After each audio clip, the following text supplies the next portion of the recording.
Bonjour à tous et à toutes. Alors aujourd'hui on se retrouve pour la troisième vidéo sur Batman Metal. Donc sur le troisième tome. Déjà je trouve que la couverture c'est la meilleure entre les trois livres. Alors ce livre, pour moi il est plutôt mitigé. Dans le sens où j'ai pas vraiment accroché à la fin. En dehors de ça, bien sûr, comme d'habitude, on retrouve plusieurs dessinateurs et les dessins sont tous magnifiques. Il se passe énormément de choses. Il y a une partie du livre où en fait le méchant essaye un peu de bloquer les héros chacun, enfin de les isoler en fait contre un ennemi. Puis plus tard, il se passe des choses et ils arrivent enfin à être de retour tous ensemble. Il y a de la baston, il y a les méchants qui viennent, qui les embêtent, etc. Mais je trouve la conclusion, surtout avec Barbatos, qui est censé être le grand démon chauve-souris, c'est pas foufou. En fait, j'ai trouvé l'idée un peu nulle que Barbatos se fasse battre ainsi. Et surtout de la manière dont ça a été fait et quel personnage ils ont décidé de mettre au centre de ce qui se passe à ce moment-là. Enfin, vous verrez si jamais vous prenez le livre pour le lire. Mais franchement, à la fin, j'ai pas accroché et ça donne un peu l'impression de ah bah on savait pas quoi mettre, alors on fait ça comme ça revient à la normale.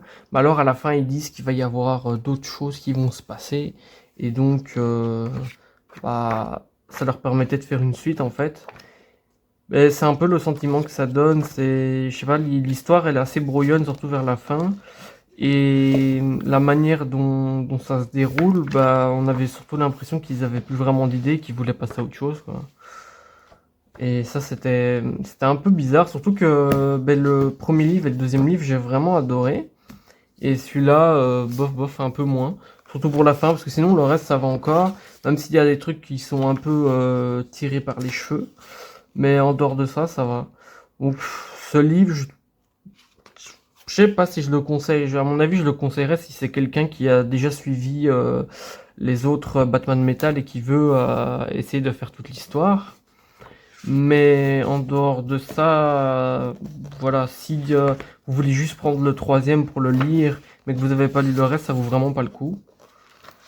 Et alors, par rapport à l'histoire de Batman Metal, actuellement, j'ai donc les trois tomes ici, j'ai acheté celui-ci, j'ai acheté celui-ci, j'ai acheté celui-ci, j'ai acheté le premier Death Metal, donc je vais essayer de suivre ainsi, et plus tard j'essaierai de trouver le New Justice, qui est sold out presque partout sur internet, et le Doom Noir je sais où le trouver, j'ai une petite boutique dans ma ville qui l'a encore.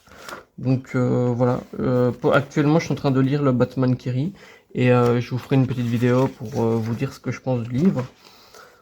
Donc voilà, c'est pas... Celui-ci il est vraiment pas incroyable, ça part un peu trop dans tous les sens. Et alors aussi, je me suis acheté une petite figurine, je vais vous la montrer. Je vais vite la chercher. Voilà. J'ai été au cinéma et j'ai été voir le nouveau film Superman que j'ai vraiment bien aimé. Et donc, je me suis pris une petite figurine. Donc voilà. Et par contre, je trouvais ça un peu débile parce que celle-ci, c'est l'édition Battle Damage. Donc en fait, dans le film, il y a une scène où Superman se bat contre un ennemi. Et il est un peu sali. Et il sauve des gens et tout ça. Et en gros, ils ont fait une figurine par rapport à ce moment-là. Et la figurine comme ça, elle était à 27 €, alors que l'autre, où il est tout propre, elle était à presque 50 €. Donc je trouve que ça vaut le coup, quoi.